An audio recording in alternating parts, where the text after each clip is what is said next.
देश दुनिया की सारी बड़ी खबर के सदा के सामने मौजूद दोस्तों चलेंगे। सबसे पहले सबसे बड़ी अपडेट आपको बताएंगे। लद्दाख के अंदर छठी अनुसूची की मांग को लेकर हुए जोरदार तरीके के विवाद के बाद अब असम से एक बड़ी अपडेट सामने आ रही है दोस्तों, जहां पर बताएंगे एक और समुदाय ने छठी अनुसूची को लेकर भाजपा के खिलाफ 20,000 से ज्यादा लोगों ने विरोध किया है दोस्तों। और इसके बाद बीजेपी को अल्टीमेटम दिया गया है। बताएंगे क्या है पूरा मामला और कब का अल्टीमेटम दिया गया है दोस्तों, और किस तरीके से होगा बड़ा आंदोलन, इस और संकेत दिए गए हैं। डिटेल में जानकारी आप तक पहुंचाएंगे। इसी के साथ में चलेंगे एक और बड़ी खबर की तरफ, जहां पर हाल फिलहाल में चीफ जस्टिस ऑफ इंडिया के द्वारा दिए गए बयान के बाद उभरे विवाद को लेकर अब चीफ जस्टिस ऑफ इंडिया से संबंध अच्छे करने की कोशिश करने लगा आरएसएस दोस्तों। बताएंगे क्या है पूरा मामला और इसके बाद क्या आरएसएस को तगड़ा झटका दिया गया है। डिटेल में जानकारी आप तक पहुंचाएंगे। इसी के साथ में राहुल गांधी की हत्या करने का बीजेपी के नेता ने टीवी पर ऐलान किया दोस्तों, जिसके बाद कांग्रेस ने सीधा अमित शाह पर निशाना साधा है दोस्तों। और इसके बाद अमित शाह को बताएंगे पत्र लिखकर क्या क्या बोला गया है दोस्तों। इसी के साथ में चलेंगे एक और बड़ी अपडेट की तरफ, जहां पर लद्दाख के लोगों के लिए राहुल गांधी का भी बड़ा बयान सामने आया है दोस्तों। इसी के साथ में सोनम वांगचुक का समर्थक पहुंच गया जेल के बाहर। बताएंगे फिर क्या हुआ दोस्तों। और इसके बाद राहुल गांधी कौन से राज्य का दौरा कर रहे हैं जहां पर पार्टी के कार्यकर्ताओं को ट्रेनिंग दी जाने वाली है। एक एक करके चलेंगे आज की सारी बड़ी अपडेट। लेकिन उससे पहले अगर आप भी मानते हैं दोस्तों कि आजकल देश भर के अंदर जितने भी विरोध हो रहे हैं दोस्तों, उन सबके पीछे बड़ा कारण यह था कि बीजेपी के लोगों ने 2014 के चुनाव के दौरान सभी लोगों से वादा कर दिया था दोस्तों। और उसके बाद अब भाजपा 11 साल की सरकार के बाद चुप्पी साध कर बैठी है, इसीलिए आंदोलन पूरे देश भर के अंदर हो रहा है। तो इस वीडियो को लाइक करके लाल बटन दबाकर चैनल को सब्सक्राइब करके बेल आइकन दबाकर कमेंट बॉक्स में लिखकर जरूर बताएगा दोस्तों कि 2014, 19 और 24 में किए गए वादे पूरा नहीं करने के बाद बीजेपी को देश की जनता से क्या माफी मांगनी चाहिए। चलते हैं सबसे पहले सबसे बड़ी ब्रेकिंग न्यूज अपडेट की तरफ दोस्तों, जहां पर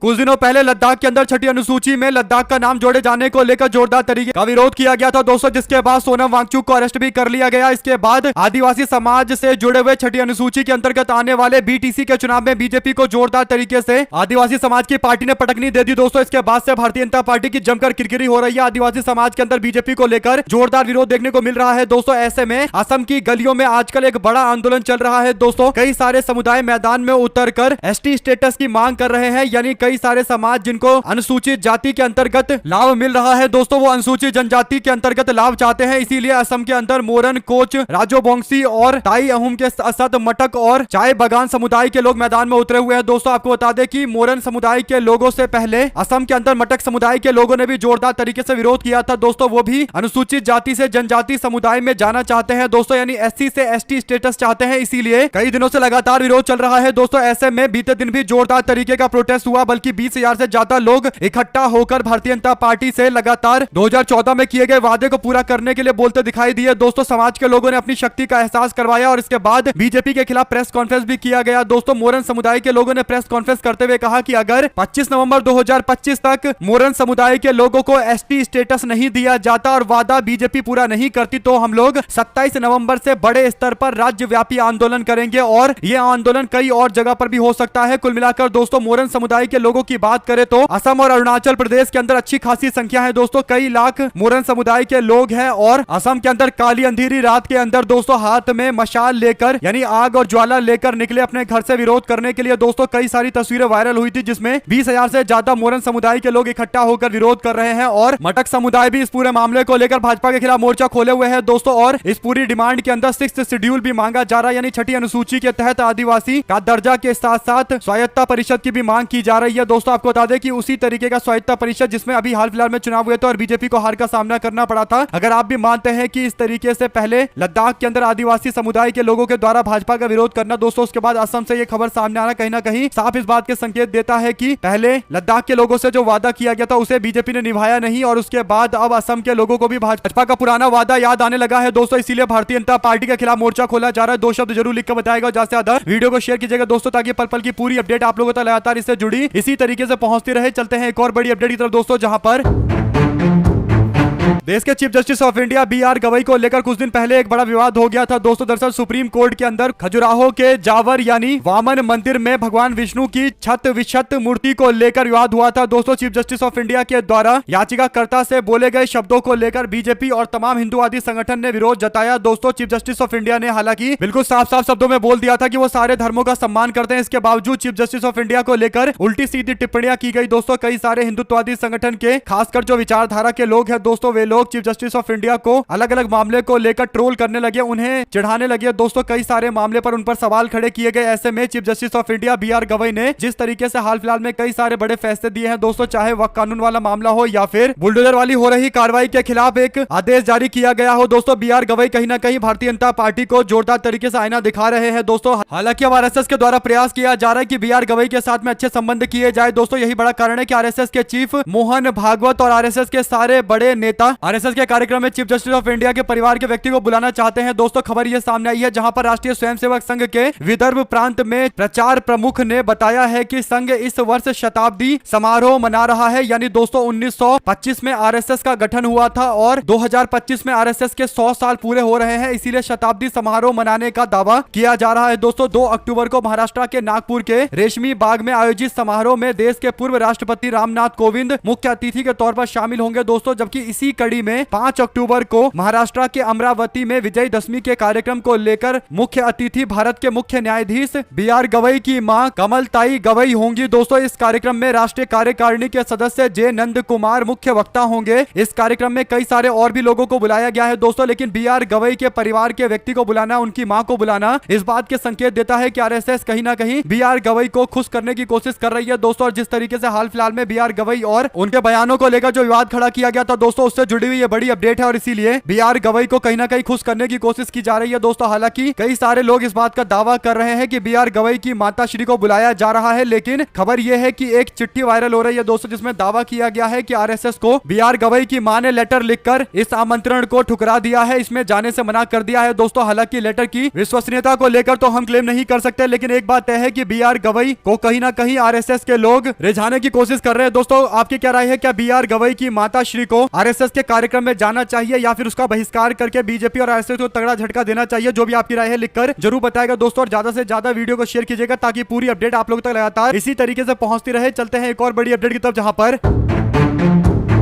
कांग्रेस पार्टी ने बीजेपी के एक प्रवक्ता द्वारा लाइव टीवी डिबेट में लोकसभा के विपक्ष के नेता राहुल गांधी को जान से मारने की खुली धमकी दिए जाने का कड़ा विरोध किया है दोस्तों। पार्टी ने इसे साजिशपूर्ण बताया है। गृह मंत्री अमित शाह को तत्काल कार्रवाई करने के लिए लेटर भी लिखा गया है दोस्तों। आपको बता दें कि अचानक से टीवी चैनल पर आकर तथाकथित नेशनल मीडिया में आकर बीजेपी का नेता राहुल गांधी पर गोली चलाने की बातें कर रहा है दोस्तों। राहुल गांधी के सुरक्षा को खतरे में डालने की कोशिश कर रहा है। इस पूरे मामले पर केसी वेणुगोपाल ने अमित शाह को लेटर लिखकर कार्रवाई की मांग की है दोस्तों। गृह मंत्रालय अमित शाह के पास है, इसीलिए राहुल गांधी की सुरक्षा सुनिश्चित करने की जिम्मेदारी अमित शाह की बनती है। अगर आप भी मानते हैं कि राहुल गांधी को अतिरिक्त सुरक्षा दी जानी चाहिए दोस्तों, तो अपनी राय जरूर लिखकर बताएगा। और अगर आप भी इस बात से इत्तेफाक रखते हैं कि राहुल गांधी को इस तरीके से लाइव टीवी पर आकर धमकी देना, गोली मारने की धमकी देना कहीं ना कहीं एक बहुत बड़े सोची समझी साजिश के तहत किया गया है दोस्तों, एक बड़ा प्रोपेगेंडा है जिसका जोरदार तरीके से विरोध किया जाना चाहिए। अगर आप इस बात से इत्तेफाक रखते हैं तो कमेंट बॉक्स में अपनी राय जरूर लिखकर बताएगा दोस्तों, और ज्यादा से ज्यादा वीडियो को शेयर कीजिएगा। चलते हैं एक और बड़ी अपडेट की तरफ, जहां पर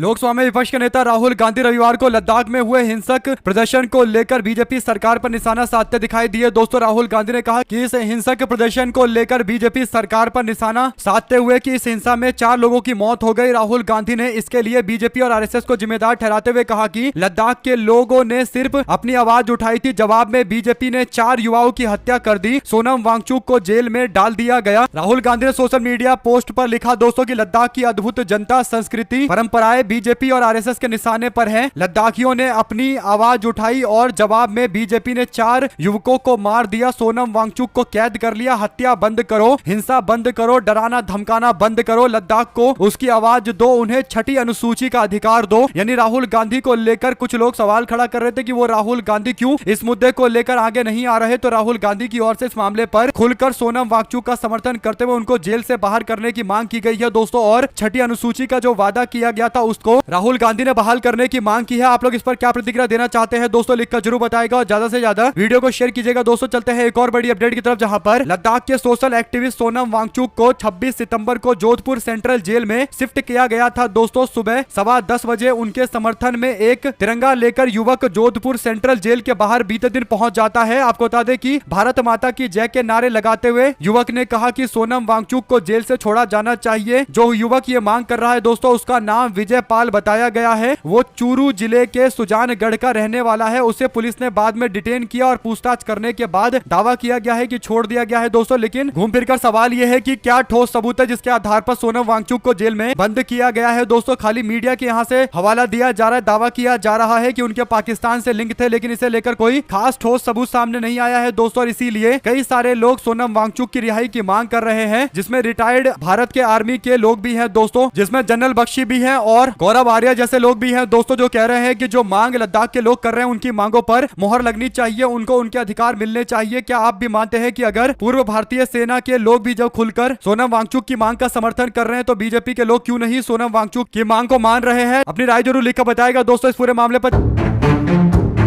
चलते हैं एक और बड़ी अपडेट की तरफ, जहां पर लोकसभा में विपक्ष के नेता राहुल गांधी मध्य प्रदेश के दौरे पर जा रहे हैं दोस्तों। गुजरात और मध्य प्रदेश राहुल गांधी के दो सबसे फेवरेट राज्य है, जहां पर राहुल गांधी सरकार बनाना चाहते हैं। गुजरात में कई दशक से कांग्रेस पार्टी की सरकार नहीं है दोस्तों, लगभग इसी तरीके का हाल मध्य प्रदेश में भी है। तो राहुल गांधी दोनों जगह पर कांग्रेस पार्टी के कैडर को मजबूत करने के लिए दिन रात प्रयास कर रहे हैं दोस्तों। ऐसे में राहुल गांधी का मध्य प्रदेश का दौरा होने जा रहा है। जो जानकारी सामने आई है दोस्तों, उसके अनुसार राहुल गांधी मध्य प्रदेश के दौरे के लिए जाएंगे। मध्य प्रदेश कांग्रेस जिला के अध्यक्षों की ट्रेनिंग के लिए राहुल गांधी का 2 दिनों का दौरा है। पहले कांग्रेस पार्टी के सभी जिला अध्यक्षों से फीडबैक लिया जाएगा और उसके बाद पार्टी के द्वारा ऐलान किया जाएगा दोस्तों। चलते हैं एक और बड़ी अपडेट की तरफ, जहां पर लखनऊ में कांग्रेस पार्टी के कार्यालय के बाहर आई लव कॉन्स्टिट्यूशन संदेश के होर्डिंग पोस्टर लगाए गए हैं दोस्तों। आपको बता दें कि बीजेपी के लोगों ने जिस तरीके से उत्तर प्रदेश के अंदर आई लव योगी और I love bulldozer, I love Uttar Pradesh police लगाया था, उसका जवाब देते हुए कांग्रेस पार्टी की ओर से आई लव कॉन्स्टिट्यूशन का बोर्ड नेताओं ने लगाया है दोस्तों। आपको बता दें कि आई लव कॉन्स्टिट्यूशन यानी संविधान से मुझे प्यार है, इस तरीके का बोर्ड लगाकर भाजपा की नीतियों का विरोध किया गया है दोस्तों। और इसमें राहुल गांधी के साथ साथ अखिलेश यादव की भी तस्वीर दिखाई दे रही है दोस्तों। कांग्रेस के नेता अब्दुल्ला शेर खान ने पार्टी के कार्यालय के बाहर ये पोस्टर लगवाया है। आप लोग इस पर क्या प्रतिक्रिया देना चाहते हैं दोस्तों, लिखकर जरूर बताएगा। चलते हैं एक और बड़ी अपडेट, जहां पर बिहार के वैशाली में नीतीश कुमार के सामने जनता दल यूनाइटेड के स्थानीय विधायक सिद्धार्थ पटेल का जोरदार तरीके का विरोध हुआ है दोस्तों। लोगों ने सिद्धार्थ पटेल गो बैक के नारे लगाए, सिद्धार्थ पटेल मुर्दाबाद के नारे लगाए गए। नीतीश कुमार हरसेर गांव पहुंचे थे दोस्तों, जहां पर मुख्यमंत्री ने वैशाली जिले के लिए 774 करोड़ रुपए देने का ऐलान किया। शिलान्यास और उद्घाटन का ऐलान भी किया गया दोस्तों, यानी कुछ तो उद्घाटन किए गए लेकिन ज्यादातरों का केवल शिलान्यास करके आए। लेकिन इससे एक बात जनता को समझ में आ गई है कि ये केवल शिलान्यास कर रहे हैं और आंकड़े दिखा रहे हैं कि विकास के लिए इतना करोड़ दे दिया, उतना करोड़ दे दिया, हमें विकास की बहुत चिंता है। लेकिन वैशाली के लोगों को पता है कि अगर इन्हें वाकई विकास की चिंता होती तो पिछले 20 साल में ये लोग इस तरीके से जनता का मूर्ख नहीं बना रहे होते, बल्कि वाकई जनता का विकास किया गया होता। और यही बड़ा कारण है कि लोगों में एक बड़ी नाराजगी देखने को मिल रही है दोस्तों। इसीलिए स्थानीय विधायक के खिलाफ नीतीश कुमार के सामने जमकर नारेबाजी हुई है, ताकि नीतीश कुमार भी सुने कि आखिर उनके विधायक ने कितना काम किया है कि जनता उन्हें बिल्कुल देखना नहीं चाहती है। जनता ने कहा कि हमें पिछले 5 साल से खोजने पर भी नहीं मिल रहे थे, अब अचानक से हमारे क्षेत्र में आकर नीतीश कुमार का दौरा करवा के हमसे वोट लेना चाहते हैं। लेकिन हम लोग नीतीश कुमार या किसी के बहकावे में नहीं आएंगे। स्थानीय विधायक का जोरदार तरीके से विरोध लगातार जारी रहेगा दोस्तों। अगर आप भी मानते हैं कि स्थानीय विधायक तो अलग बात है, नीतीश कुमार से सवाल पूछे जाने चाहिए कि नीतीश कुमार ने 20 साल में क्या किया दोस्तों। और वैसे भी बड़े बड़े बैनर पोस्टर जो नीतीश कुमार के लगाए गए थे उसको भी फाड़ कर फेंक दिया गया, तो विरोध तो जनता ने जता ही दिया। लेकिन मुर्दाबाद के नारे जो स्थानीय विधायक है उसके खिलाफ लगे हैं दोस्तों। आप लोग इस पूरे मामले पर अपनी प्रतिक्रिया जरूर दीजिएगा और ज्यादा से ज्यादा वीडियो को शेयर कीजिएगा दोस्तों। चलते हैं एक और बड़ी अपडेट की तरफ, जहां पर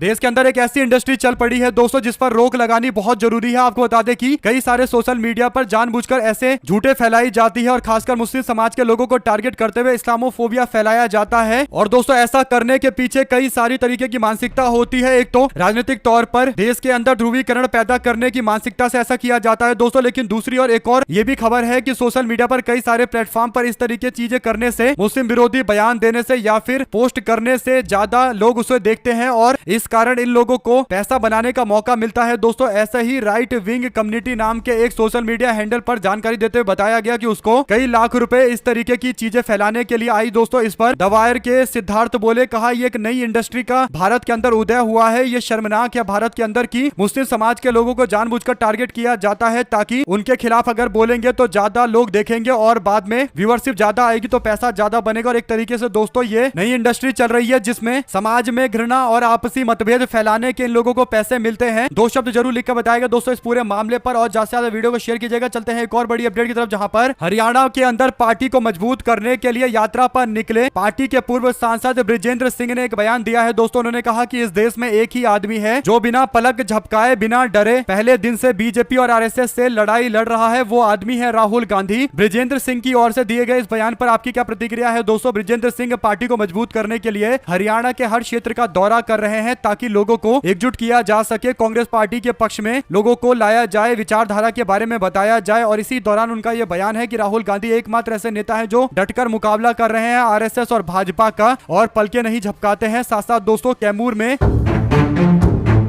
सुभाषपा पार्टी यानी ओपी राजभर की पार्टी सुहेलदेव भारतीय समाज पार्टी के कार्यकर्ता सम्मेलन का आयोजन किया गया। दोस्तों सम्मेलन में सैकड़ों की संख्या में कार्यकर्ताओं के साथ महिलाओं की भीड़ भी देखने को मिली। दोस्तों इस मौके पर मुख्य अतिथि के रूप में राष्ट्रीय महासचिव डॉक्टर शशि भूषण प्रसाद और विशिष्ट अतिथि प्रदेश अध्यक्ष उदय नारायण राजभर पहुंचे। दोस्तों दोनों नेताओं का कार्यकर्ताओं ने फूल मालाओं के साथ भव्य स्वागत किया है। दूसरी पार्टी की रैली या प्रचार में हिस्सा नहीं लेंगे। कार्यकर्ताओं को संबोधित करते हुए सुभाषपा के प्रदेश अध्यक्ष उदय नारायण राजभर ने कहा कि हमारी पार्टी आज पूरे बिहार में मजबूती से काम कर रही है। हमारी पहचान पीला गमछा और निशान छड़ी है, इसे हमें कभी नहीं भूलना है। चुनाव नजदीक है, दूसरी पार्टी हमारे समाज के लोगों को बरगलाने की कोशिश कर रही है, लेकिन हमें अपने समाज के लोगों को एकदम एकजुट रखना है। आप लोग इस पूरे मामले में अपनी प्रतिक्रिया जरूर दीजिएगा। दोस्तों चलते हैं एक और बड़ी अपडेट की तरफ, जिसमें तमिलनाडु के अंदर टीवी के पार्टी के द्वारा बुलाए गए अपने एक बड़े रैली के दौरान दोस्तों भारी संख्या में लोगों का हुजूम उमड़ आया, जिसके कारण भगदड़ हो गई और भगदड़ में 50 के आसपास लोगों की मौत हो गई है। दोस्तों और यही बड़ा कारण है कि अब टीवी के पार्टी यानी थालापति विजय की पार्टी के खिलाफ केस दर्ज करवाया गया है। दोस्तों विजय की पार्टी हाईकोर्ट पहुंची है इस मामले पर राहत लेने के लिए, यानी मामला अभी काफी गंभीर है। देखते हैं इस पर आगे क्या कार्रवाई की जाती है। दोस्तों किन लोगों की जिम्मेदारी फिक्स की जाएगी और किन को सजा मिलेगी या फिर मामले को ठंडे बस्ते में डाल दिया जाएगा, क्योंकि राजनेताओं से जुड़ा हुआ ये मामला है। दोस्तों टीवी के पार्टी के नेता थालापति विजय तमिलनाडु में बदलाव को लेकर बड़ी बड़ी बातें कर रहे थे दोस्तों, लेकिन अब बदलाव को लेकर सवाल इसलिए भी खड़ा हुआ है क्योंकि बदलाव तो तब कर पाएंगे जब उनकी छवि अच्छी होगी। अभी उनकी छवि इतनी खराब हो गई है दोस्तों की भगदड़ हुआ तो उनको अपने क्षेत्र में जाना चाहिए था, लोगों से मुलाकात करना चाहिए था, लेकिन इसकी जगह वो अपने घर चले गए, जिसे लेकर लोगों में एक गुस्सा भी देखने को मिला। 2 शब्द जरूर लिखकर बताएगा इस पूरे प्रकरण पर दोस्तों, ज्यादा से ज्यादा वीडियो को अपने लोगों तक शेयर कीजिएगा। चलते हैं एक और बड़ी अपडेट की तरफ, जहां पर